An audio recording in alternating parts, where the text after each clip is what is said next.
Spain के एक छोटे से गांव में एक लड़का रहता था। नाम था सैंटियागो। वो एक शेपर्ड था। हर दिन अपनी भेड़ों को लेकर खेत, पहाड़ियों और खुली जमीन पर घूमता रहता था। उसकी जिंदगी सिंपल थी। खुला आसमान, रात को तारे, दिन में सफर और साथ में उसकी भेड़ों का झुंड। लेकिन सैंटियागो दूसरे शेपर्ड्स जैसा नहीं था। वो सिर्फ भेड़ों को चराने में खुश नहीं था। उसके अंदर एक अजीब सी क्यूरियोसिटी थी। वो दुनिया देखना चाहता था। इसलिए उसने पढ़ाई छोड़कर शेपर्ड बनना चूज किया, क्योंकि शेपर्ड बनकर वो सफर कर सकता था। एक रात जब वो एक पुराने चर्च के अंदर सो रहा होता है, उसे एक सपना आता है। सपने में वो इजिप्ट के पिरामिड्स देखता है और सपने में कोई उसे कहता है कि वहां एक खजाना छुपा हुआ है। पहली बार वो सपने को इग्नोर कर देता है, लेकिन जब वही सपना उसे दूसरी बार आता है तब वो परेशान हो जाता है। ये कोई नॉर्मल सपना नहीं लगता। यहीं से द अल्केमिस्ट की जर्नी शुरू होती है। सैंटियागो एक जिप्सी औरत के पास जाता है जो सपनों का मतलब बताती है। वो कहती है कि तुम्हें इजिप्ट जाना चाहिए, वहां सच में खजाना है। सैंटियागो कंफ्यूज हो जाता है। क्या सच में अपनी पूरी जिंदगी छोड़कर किसी सपने के पीछे जाना सही है? इसी कंफ्यूजन के बीच उसकी मुलाकात एक अजीब बूढ़े आदमी से होती है। वो आदमी अपने आप को एक किंग बताता है। नाम होता है मेल्काइजेडेक। ये मुलाकात सैंटियागो की लाइफ बदल देती है। मेल्काइजेडेक उसे एक बहुत इंपॉर्टेंट कॉन्सेप्ट बताता है, पर्सनल लेजेंड। वो कहता है कि हर इंसान का एक पर्सनल लेजेंड होता है, एक ऐसा काम जो वो करने के लिए पैदा हुआ है। लेकिन ज्यादातर लोग डर, कंफर्ट और लोगों की बातों की वजह से उसे फॉलो नहीं करते। किंग उसे कहता है, जब तुम किसी चीज को पूरे दिल से चाहते हो तो पूरी कायनात तुम्हें उसे पाने में मदद करती है। ये लाइन सैंटियागो के दिमाग में बैठ जाती है। किंग उसे 2 छोटे पत्थर देता है, ओरिम और थुमिम, जो उसे साइंस समझने में मदद करते हैं। यहां सैंटियागो एक बड़ा डिसीजन लेता है। वो अपनी भेड़ों को बेच देता है, अपनी सिंपल लाइफ को छोड़ देता है, सिर्फ एक सपने के पीछे। यह डिसीजन लेना आसान नहीं था, लेकिन यहीं से असली जर्नी शुरू होती है। इस पार्ट में एक गहरा लेसन छुपा है। ज्यादातर लोग सपने देखते हैं लेकिन उन्हें फॉलो नहीं करते। सैंटियागो सपने को सीरियसली लेता है। वो स्पेन छोड़कर अफ्रीका के टैंजियर शहर पहुंचता है। उसे लगता है अब उसकी जर्नी स्मूथ होगी, लेकिन जैसे ही वो वहां पहुंचता है उसका पैसा चोरी हो जाता है। एक पल में सब खत्म। वो अकेला रह जाता है, एक अनजान देश में, बिना पैसे के। यहां सैंटियागो के पास 2 चॉइसेस होती हैं, या तो वो वापस घर लौट जाए या फिर यहीं रुककर स्ट्रगल करे। और यहीं पर उसका कैरेक्टर दिखता है। वो डिसाइड करता है कि वो वापस नहीं जाएगा। यहीं पर पार्ट 1 खत्म होता है। अब सैंटियागो ने सपने को फॉलो करने का डिसीजन ले लिया है, लेकिन जर्नी अभी शुरू हुई है। स्ट्रगल अब आना बाकी है। टैंजियर पहुंचते ही सैंटियागो को लगा था कि अब उसकी जर्नी सीधी राह पर चलेगी, लेकिन जिस पल उसका पैसा चोरी हुआ उसे एक कड़वी सच्चाई समझ आई। सपने फॉलो करना रोमांटिक लगता है, लेकिन ग्राउंड पर वो मुश्किल होता है। वो एक अनजान शहर में अकेला खड़ा था। ना लैंग्वेज समझ आती थी, ना लोग। उसके पास वापस जाने के लिए कुछ भी नहीं बचा था। यहीं पर उसका पहला रियल टेस्ट शुरू होता है। द अल्केमिस्ट यहीं से सैंटियागो को स्ट्रगल के थ्रू सिखाना शुरू करती है। सैंटियागो सोचता है कि शायद उसने गलती कर दी, शायद उसे अपनी भेड़ों के पास ही रहना चाहिए था। लेकिन फिर उससे मेल्किसेडेक की बात याद आती है, जब तुम किसी चीज को पूरे दिल से चाहते हो तो कायनात मदद करती है। वो डिसाइड करता है कि वो हार नहीं मानेगा। भूखा थका हुआ वो एक क्रिस्टल शॉप के बाहर रुकता है। शॉप का मालिक उदास और थका हुआ इंसान होता है। शॉप में कस्टमर्स कम आते हैं। सैंटियागो उससे काम मांगता है। क्रिस्टल मर्चेंट उसे काम दे देता है। शुरुआत में सैंटियागो सिर्फ सफाई करता है, लेकिन धीरे धीरे वो ऑब्जर्व करता है कि शॉप में इंप्रूवमेंट का स्कोप है। वो सजेस्ट करता है कि क्रिस्टल को बाहर डिस्प्ले करे ताकि लोग अट्रैक्ट हों। मर्चेंट हेजिटेंट होता है, उसे चेंज से डर लगता है, लेकिन सैंटियागो इंसिस्ट करता है। जब वो चेंज अप्लाई होता है तो शॉप में कस्टमर्स बढ़ने लगते हैं। यहां एक सटल लेसन मिलता है, जब तुम अपने कंफर्ट जोन से बाहर आते हो तो सिर्फ तुम नहीं बदलते, तुम्हारे आसपास की चीजें भी बदलने लगती हैं। सैंटियागो नए आइडियाज देता रहता है। वो टी को क्रिस्टल ग्लासेस में सर्व करने का आइडिया देता है। शॉप धीरे धीरे फेमस होने लगती है। कुछ महीनों में सांतियागो इतना पैसा कमा लेता है कि वो अपनी भेड़ों से भी ज्यादा पैसा कमा लेता है। अब उसके पास चॉइस है, वो चाहे तो वापस स्पेन लौट सकता है और फिर से शेपर्ड बन सकता है। Safe life, known life. लेकिन यहीं पर एक और टेस्ट आता है।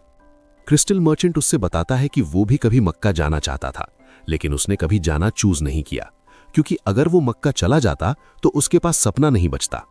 ये लाइन सांतियागो को हिला देती है।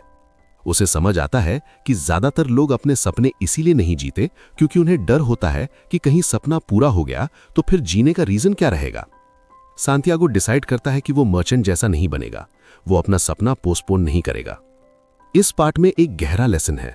स्ट्रगल तुम्हें वीक नहीं करता, स्ट्रगल तुम्हें क्लियर करता है। तुम्हें यह समझ आता है कि तुम क्या चाहते हो। सांतियागो अब समझ चुका है कि जर्नी में पेशेंस जरूरी है। सब कुछ एक साथ नहीं मिलता। वो पैसा जमा करता है और डेजर्ट क्रॉस करने वाले कैरावान में ज्वाइन हो जाता है। अब उसकी जर्नी इजिप्ट की तरफ फिर से शुरू होती है। यहीं पर पार्ट 2 खत्म होता है। अब सांतियागो ने स्ट्रगल, पेशेंस और कंफर्ट जोन के ट्रैप को समझ लिया है। डेजर्ट की असली जर्नी अब शुरू होने वाली है। सांतियागो अब कैरावान के साथ डेजर्ट की तरफ बढ़ रहा था। पहली बार उसने इतनी बड़ी खामोशी देखी। दूर दूर तक सिर्फ रेत, हवा और सन्नाटा। यहां शहर का शोर नहीं था, लोगों की भीड़ नहीं थी, सिर्फ नेचर थी। द अल्केमिस्ट यहीं से सांतियागो को एक नई चीज सिखाना शुरू करती है, सुनना। कैरावान में उसकी मुलाकात एक इंग्लिशमैन से होती है। वो इंग्लिशमैन एल्केमी सीखने जा रहा होता है। उसके पास बहुत सारी किताबें होती हैं। वो नॉलेज में बिलीव करता है, बुक्स में लिखे रूल्स में बिलीव करता है। सांतियागो उससे एल्केमी के बारे में पूछता है। इंग्लिशमैन उससे बताता है कि दुनिया में हर चीज एक ही लैंग्वेज बोलती है, लेकिन वो लैंग्वेज बुक्स में लिखी हुई होती है। सांतियागो कंफ्यूज हो जाता है। उसे ये बात रेत, हवा और अपने सफर में ज्यादा महसूस होती है, किताबों में कम।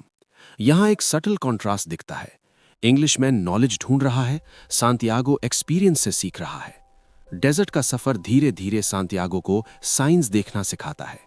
वो हवा की डायरेक्शन, जानवरों की चाल और नेचर के बिहेवियर को ऑब्जर्व करने लगता है। वो समझने लगता है कि दुनिया अपने तरीके से सिग्नल्स देती है, बस उन्हें देखने की आदत होनी चाहिए। कैरावान एक ओएसिस पर रुकता है। यहाँ पानी, पेड़ और लोग होते हैं। यहीं सांतियागो की मुलाकात फातिमा से होती है। फातिमा को देखते ही सांतियागो को लगता है कि ये ही उसकी जिंदगी है। उसे प्यार हो जाता है।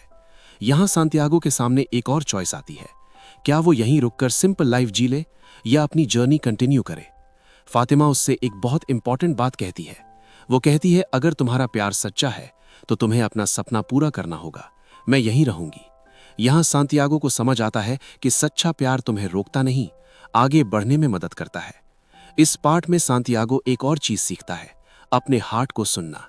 वो समझने लगता है कि उसका हार्ट उसे साइंस दे रहा है। एक दिन वो ओएसिस में बर्ड्स की फ्लाइट देखकर एक विजन देखता है। उसे लगता है कि ओएसिस में अटैक होने वाला है। वो लीडर्स को बताता है।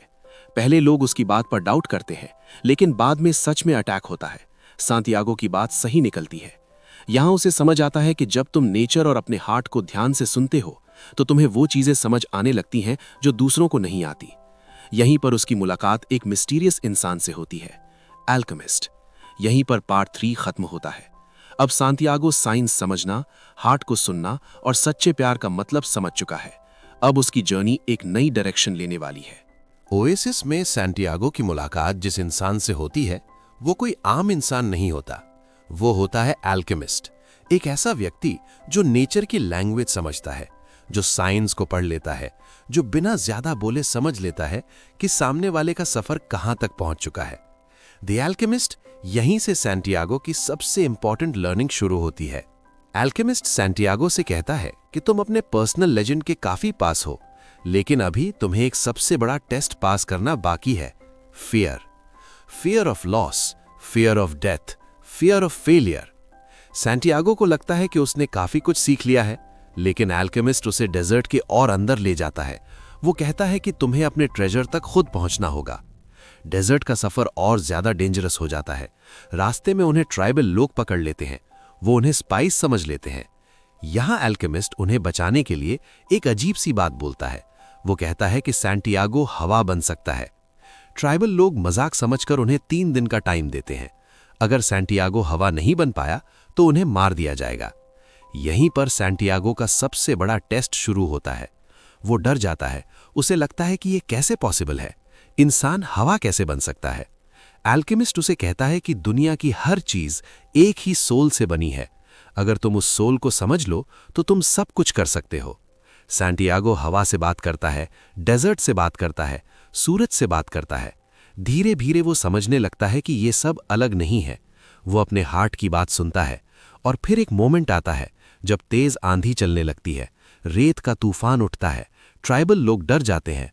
उन्हें लगता है कि सैंटियागो सच में हवा बन गया। यहाँ एक डीप सिंबॉलिक लेसन छुपा है। जब तुम अपने फियर को फेस करते हो तब तुम अपनी लिमिट्स तोड़ देते हो। एल्केमिस्ट सैंटियागो को वहां से निकालकर पिरामिड्स के पास छोड़ देता है।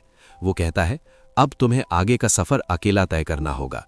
यहीं पर पार्ट 4 खत्म होता है। अब सैंटियागो अपने ट्रेजर के बिल्कुल पास है, लेकिन असली लेसन अभी बाकी है। सांतियागो अकेला पिरामिड्स के पास पहुंचता है। उसके सामने इजिप्ट के बड़े, शांत, सदियों पुराने पिरामिड्स खड़े होते हैं। ये वही जगह है जो उसने सपने में देखी थी। उसका दिल तेज धड़कने लगता है। इतनी लंबी जर्नी के बाद वो फाइनली अपने डेस्टिनेशन पर था। द एल्केमिस्ट यहीं पर अपना सबसे गहरा लेसन देती है। सांतियागो रेत में खोदना शुरू करता है। उसे पूरा यकीन होता है कि यहीं खजाना छुपा हुआ है। वो घंटों तक खोदता रहता है, थक जाता है, लेकिन कुछ नहीं मिलता। तभी कुछ लोग वहां आ जाते हैं। वो उसे पकड़कर पीटने लगते हैं। उसे लगता है सब खत्म हो गया। उन लोगों में से एक उससे पूछता है कि वो यहाँ क्या कर रहा है। सांतियागो सच बता देता है। वो कहता है कि उसने सपने में देखा था कि यहाँ खजाना है। वो आदमी हंस पड़ता है। वो कहता है, मुझे भी एक बार सपना आया था। मैंने देखा था कि स्पेन की एक पुराने चर्च में, जहाँ एक शेपर्ड अपनी भेड़ों के साथ सोता है, वहाँ एक खजाना छुपा है। लेकिन मैं कोई पागल नहीं जो सपने के पीछे इतनी दूर आ जाऊं। ये सुनते ही सांतियागो को एक शॉक लगता है। उसे रियलाइज होता है कि जहां से वो आया था, जहां उसने पहली बार सपना देखा था, खजाना वहां था। पिरामिड्स तक आना जरूरी था ताकि वो ये समझ सके। सांतियागो वापस स्पेन लौटता है। वही पुराना चर्च, वही जगह। वो वहां खोदता है और सच में उसे खजाना मिल जाता है। इस फाइनल मोमेंट में बुक एक बहुत पावरफुल मैसेज देती है। ट्रेजर हमेशा वहीं था, लेकिन उसे पाने के लिए सांतियागो को पूरी जर्नी करनी पड़ी। उसे स्ट्रगल करना पड़ा, सीखना पड़ा, समझना पड़ा। अगर वो बिना जर्नी के वहीं खोदता तो शायद उसे कभी यकीन नहीं होता। यहाँ लेसन ये है कि जिंदगी में हम जो ढूंढ रहे होते हैं वो अक्सर हमारे पास ही होता है, लेकिन उसे समझने के लिए हमें सफर करना पड़ता है। जर्नी ही इंसान को बदलती है। ट्रेजर सिर्फ एक सिंबल है। सांतियागो ने दुनिया देखी, प्यार समझा, फियर फेस किया, साइंस समझे, हार्ट को सुनना सीखा और तब जाकर वो खजाना समझ पाया। और इसी के साथ द एल्केमिस्ट की कहानी पूरी होती है। ये कहानी एक शेपर्ड की नहीं, हर इंसान की कहानी है। हर इंसान के पास एक पर्सनल लेजेंड होता है। हर इंसान के पास एक सपना होता है और हर इंसान के पास एक डर होता है जो उसे रोकता है। लेकिन जब तुम सपने के पीछे निकल पड़ते हो, तब जिंदगी तुम्हें वो सब सिखाती है जो तुम्हें जानना चाहिए। और आखिर में तुम्हें पता चलता है जो तुम ढूंढ रहे थे वो शायद तुम्हारे अंदर ही था।